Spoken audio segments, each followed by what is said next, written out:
शंखी चक्री च नंदकी श्रीमान्नारायणो विष्णुर्वासुदेवोऽभिरक्षतु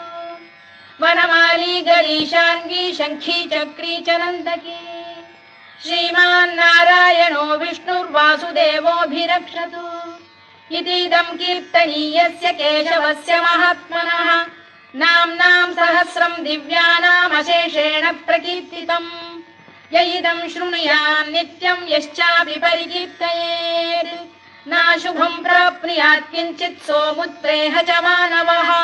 वेदान्तको ब्राह्मणः स्यात् क्षत्रियो विजयी भवेत् वैश्यो धनसमृद्धः स्यात् शूद्रः सुखमवाप्नुयात् धर्मार्थी प्राप्नुयात् धर्ममर्थार्थी चार्थमाप्नुयात् कामानवाप्नुयात् कामी प्रजार्थी चाप्नुयात् प्रजाम् भक्तिमान्